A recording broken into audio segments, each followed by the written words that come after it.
الضاحك الباكي. من هو نجيب الريحاني؟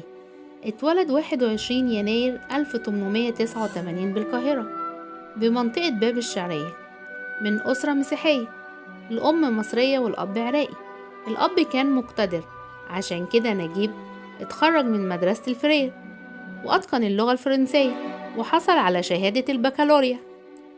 مات الأب، والمفاجأة إن كتب كل أمواله لبنت أخته.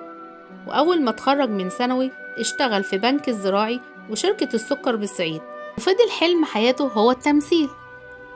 ولما فتح جورج أبيض المسرح راح يجرب حظه، وأول ما طلع على المسرح الناس ماتت من الضحك. راح قال له أنت ممثل فاشل.